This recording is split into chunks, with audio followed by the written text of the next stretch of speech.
Bom dia, pessoal, tudo bem com vocês? Vamos à nossa aula de hoje. Vamos lá entender um pouco sobre precariedade da assistência à mulher, né, em processo de anticoncepção.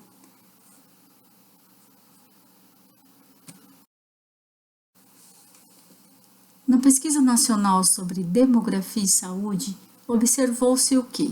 Que existem dois métodos anticoncepcionais contraceptivos que são mais utilizados no Brasil. Um deles é a laqueadura tubária, que ela fica com 40% das mulheres como opção, e a pílula com 21% respectivamente. O que se entende disso? Que a prevalência da ligadura tubária é maior em regiões onde as mulheres têm menos escolaridades e condições socioeconômicas mais precárias. Há necessidade de informações para essas mulheres.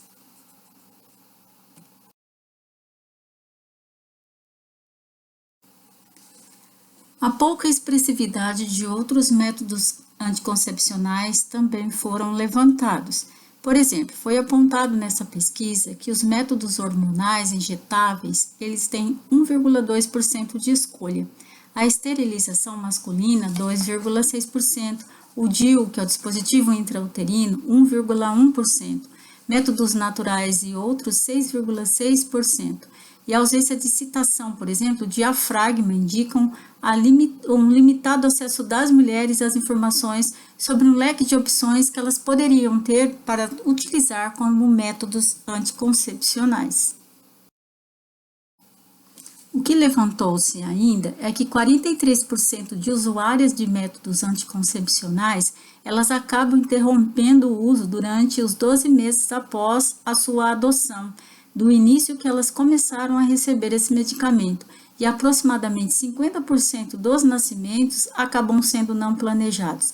A porcentagem de mulheres insatisfeitas com a anticoncepção é de 9,3% na área rural e de 4,5% na área urbana. Essa situação, ela contribui para a ocorrência de abortamento em condições inseguras e, consequentemente, para aumento do risco de morte por causa desses métodos que não são efetivos.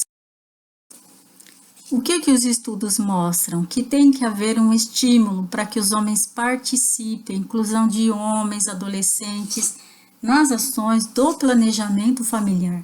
E essas ações, elas ficam limitadas porque são poucas experiências isoladas de alguns serviços e organizações não governamentais que acabam trabalhando com esses homens e adolescentes e tem pouca chance de causar algum impacto a uma larga escala sobre o problema no Brasil como um todo.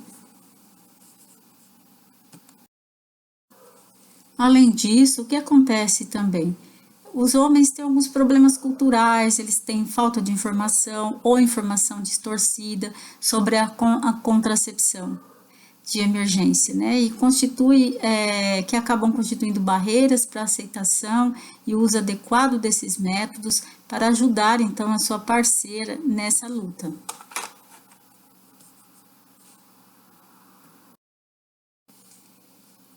Apesar de estar definido no NOAS, no SUS, em 2001, as ações do planejamento familiar, elas fazem parte da atenção básica e elas estão entre as responsabilidades mínimas de uma gestão municipal em relação à saúde da mulher. O que acontece é que muitos municípios não têm conseguido implantar nem implementar essas ações, essas estratégias adequadas de fornecimento de anticoncepcionais para a população. Então, além disso, elas também não recebem uma orientação adequada, não são educadas e o aconselhamento visando a livre e informada escolha de ficar grávida ou não, também não é compartilhado, assim como garantindo o acompanhamento das usuárias, que isso também fica falho nessas redes básicas de atenção básica à saúde dos municípios fora das cidades grandes. O que os estudos identificam ainda nessa questão da contracepção? É que há problemas na produção, no controle de qualidade, na aquisição e na distribuição dos insumos até chegarem essas mulheres nos municípios mais distantes. Há ainda problema na manutenção da continuidade da oferta de métodos anticoncepcionais. em um momento tem para oferecer para as mulheres, em outro momento eles estão escassos ou não acontecem e não recebem nas unidades básicas. E também capacitação de gestores, de gerentes, de profissionais de saúde. Isso tem resultado numa atenção precária e excludente, ou até inexistente em algumas localidades do país, com maior prejuízo para as mulheres das camadas mais pobres e das áreas rurais mais distantes.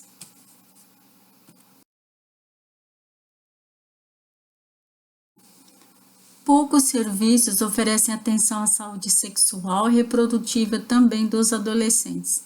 A gravidez na adolescência ela se torna um problema muito grande e é um problema de saúde pública e vem sendo um motivo de discussões e controvertidas e muitas controvérsias. Enquanto isso, uma redução da taxa de fecundidade total ela é evidente no Brasil e no mundo. A fecundidade no grupo de 15 a 19 anos de idade, ela vem aumentando gradativamente. Esse aumento ele vai sendo verificado nas regiões mais pobres, onde as meninas não têm tanta orientação, nas áreas rurais, na população com menor escolaridade.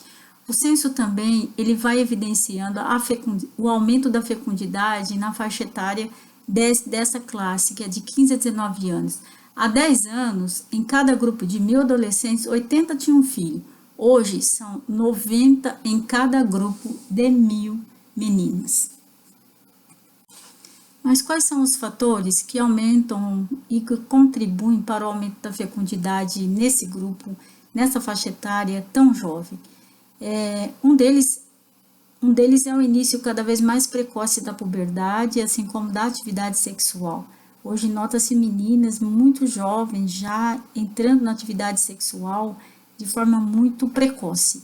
A análise mais profunda da questão da gravidez na adolescência, ela não é uma tarefa fácil, ela é uma tarefa urgente e ela deve ser realizada com muita eficácia pela área técnica de saúde da mulher e pela área técnica da saúde do adolescente, incluindo também outras áreas afins, com essa finalidade, para que se possa dispor de algumas políticas mais adequadas no atendimento para essas meninas nessa faixa etária.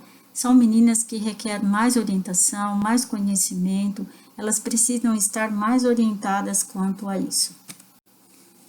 Além disso, tem uma situação muito comprometedora. Acrescenta-se a todas essas questões o fato de que ainda existe uma desarticulação entre as ações anticonceptivas e a prevenção de doenças que são as doenças sexualmente transmissíveis, que são agravos que vêm apresentando uma tendência de crescimento entre as mulheres cada vez mais jovens. As doenças sexualmente transmissíveis estão entre os problemas de saúde pública mais comuns, não só no Brasil, mas em todo o mundo. Estimativas recentes apontam para uma ocorrência de mais de 10 milhões de novas infecções de transmissão sexual que poderiam ser evitadas. E essas infecções, essa transmissão de doença, elas podem evoluir para doenças sintomáticas como uretrites, cervicites, úlceras e verrugas genitais ou permanecerem assintomáticas.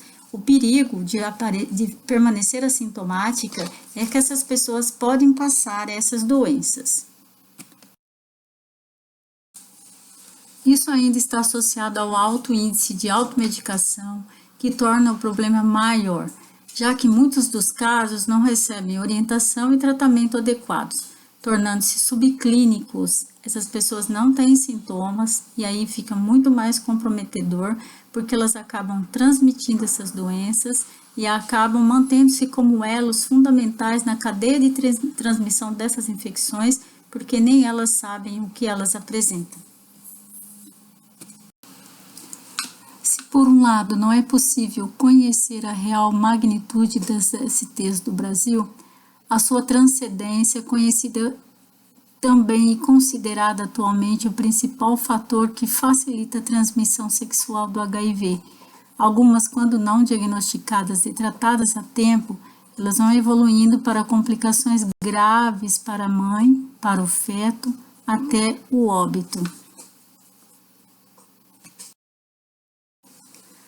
O problema de ser assintomática vai se complicando ainda mais, porque durante a gestação, algumas doenças podem ser transmitidas ao feto.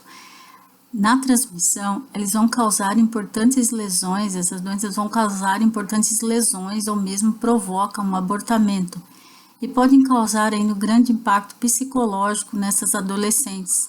Muitas delas acabam tomando iniciativas equivocadas no momento em que descobrem que estão grávidas e acabam então procurando, sem critérios, sem orientação, sem nenhum tipo de acompanhamento, elas procuram assistências com pessoas de forma que possam minimizar o problema, ajudar o problema ou até acabar com a gestação, cessar a gestação. Procuram balconistas de farmácia, curandeiros que possam ajudá-las nesse momento. E aí que está o grande perigo, porque elas estão portadoras de doenças transmissíveis, ainda por cima estão grávidas e isso vai acarretar mais complicações lá na frente.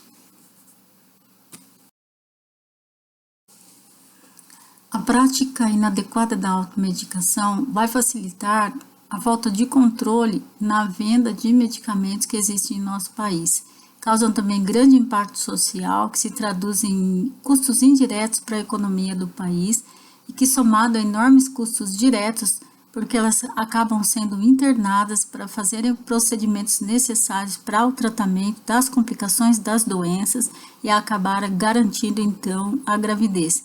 Tudo isso elevam os custos totais.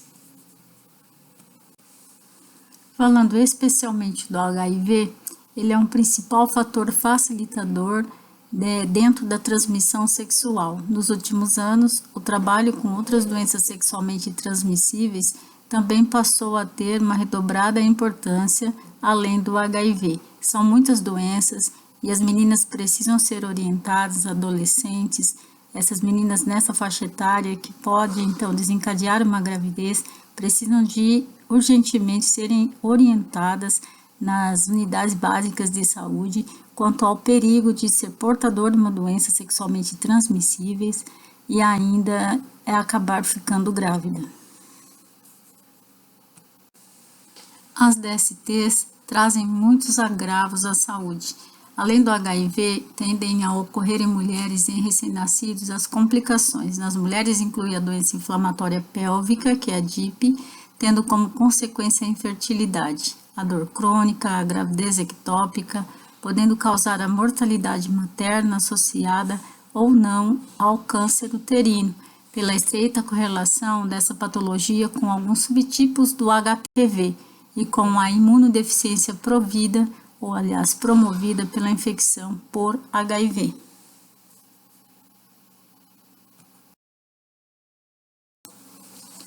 As complicações em recém-nascidos vão incluir a sífilis congênita, a infecção por gonococo, pela clamídia, pelo HPV, pela hepatite B e pelo HIV.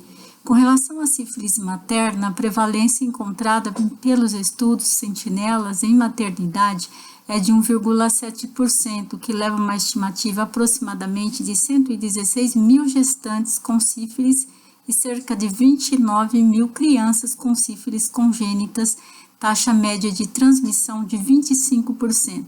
É importante relatar a subnotificação e mais ou menos 5 mil casos são novos por ano e esses são notificados, mas existe muito mais, configurando problemas no serviço de pré-natal e na assistência ao parto, segundo os dados do Programa Nacional de DSTs AIDS. Quase finalizando, então dizemos agora, são atribuídos em parte a fatores relacionados a doenças de transmissão sexual, um número crescente e significativo de neoplasias, tais como o carcinoma hepatocelular, pela hepatite B, o carcinoma espinocelular da vagina, da vulva, do pênis, do ânus, por alguns subtipos de HPV e pela o HIV, e o sarcoma de Kaposi, que é também ocasionado em situação do paciente que contrai o HIV ou a AIDS.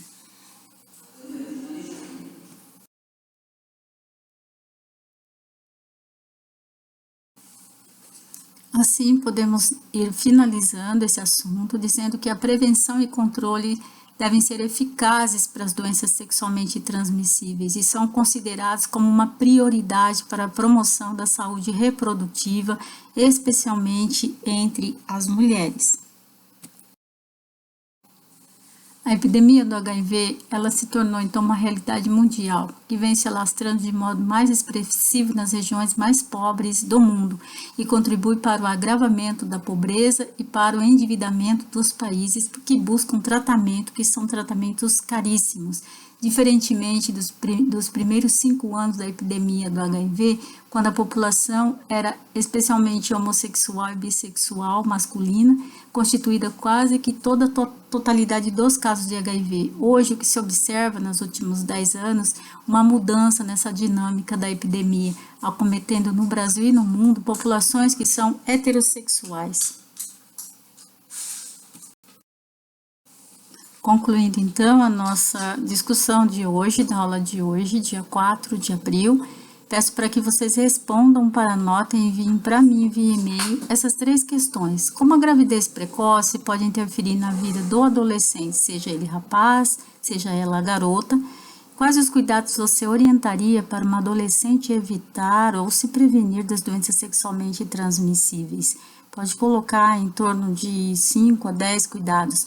E discuta sobre as vacinas para o HPV. O que eu quero saber é aquele calendário vacinal, quando que a menina pode ser vacinada pelo HPV, tá? Quando que ela começa a ser vacinada para a prevenção das doenças, tá? Então, aqui a gente concluiu a nossa aulinha de hoje. Muito obrigada pela atenção e até breve, onde retornaremos pessoalmente em sala de aula, tá? Quando tudo isso passar. Um abraço a todos.